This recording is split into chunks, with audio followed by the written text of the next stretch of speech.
स्वागत है आपका मार्केट टाइम्स टीवी पर। मैं हूं आपके साथ आरती सिंह और आज हम बात करेंगे कृषि जिंसों से जुड़ी बड़ी खबरों की।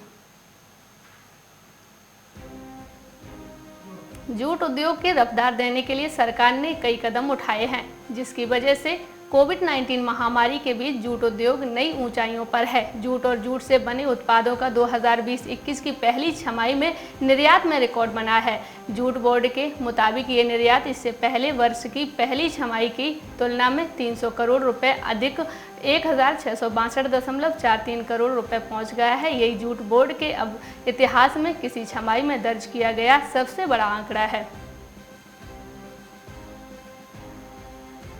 गुणों से भरपूर कुल्थ दाल के प्रति कंडी और पहाड़ी क्षेत्र के किसानों का रुझान बढ़ने लगा है। यही कारण है कि जम्मू संभाग में इसकी खेती 300 हेक्टेयर को पार कर गई है, जो कि कुछ ही साल पहले बहुत कम थी। दरअसल कई बीमारियों को भगाने के लिए कुल्थ दाल रामबाण साबित हुई है। यही कारण है कि बाजार में इसकी मांग है और इससे किसान प्रेरित भी हो रहे हैं। मध्य प्रदेश के धार में एक पखवाड़े पूर्व धीमी गति से प्रारंभ हुआ लहसुन की कटाई का कार्य खिलेड़ी क्षेत्र में अब तेज गति से प्रारंभ हो गया है। बीते वर्ष लहसुन उत्पादन किसानों के लिए ये चांदी के समान थी। हालांकि इस साल लहसुन का उत्पादन कम मात्रा में हुआ है, दाम भी कम मिल रहे हैं। इसीलिए लहसुन की फसल से अनुमानित फायदा नहीं मिलने से किसानों के चेहरे पर चमक कम दिखाई दे रही है।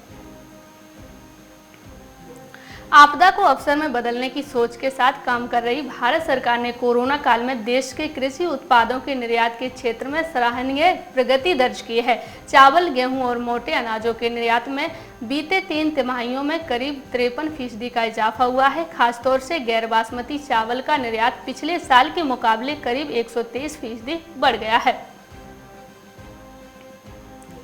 उत्तर प्रदेश के संभल में मेंथा का भाव अपने निचले स्तर पर चल रहा है, लेकिन इसके बाद भी नकदी फसल होने के कारण और नई प्रजातियों में तेल की पैदावार 10 से 13 किलो प्रति बीघा होने के चलते मेंथा की बुवाई जोरों पर चल रही है। पिछले साल से अधिक बुवाई के आसार हैं। किसान गन्ने के खेत से भी मेंथा की फसल लगा रहे हैं, इससे उन्हें डबल मुनाफा मिल सकता है।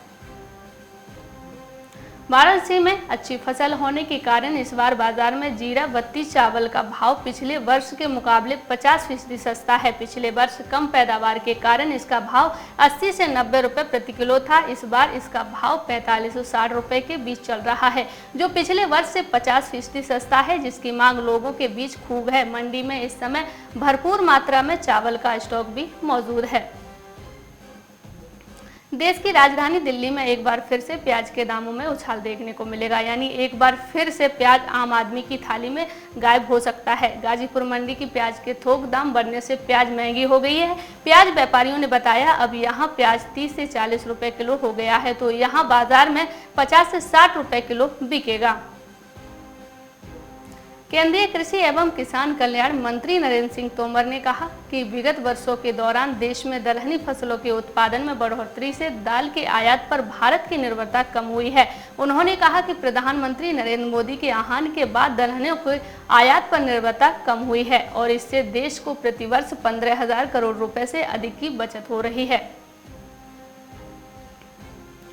ललितपुर के अंतर्गत आने वाली कई गांवों में जनवरी के अंतिम सप्ताह में पाला पड़ने से गेहूं खेती में खड़ी चना, मसूर और मटर की फसलें खराब हो गई हैं। इससे किसानों को कर्ज चुकाने की चिंता सताने लगी है। इसके बाद भी उन्हें राहत नहीं पहुंच पाई है। किसानों का कहना है कि फसल खराब होने से लागत निकलना भी मुश्किल हो जाएगा। पिछले 2-3 माह से खाद्य पदार्थों पर महंगाई की मार पड़ रही है। दाल, खाद्य तेल, चाय पत्ती ही नहीं, सब्जियों पर भी महंगाई पड़ी है। पिछले दिनों रसोई गैस की कीमतों में हुई बढ़ोतरी ने रसोई का बजट बिगाड़ दिया था। बाजार में पिछले करीब 2 माह से लगातार दाल, सब्जियां ही नहीं, खाद्य तेलों में भी बेतहाशा वृद्धि हुई है। सबसे ज्यादा महंगाई सरसों और रिफाइंड तेलों एवं चाय पत्ती पर आई है।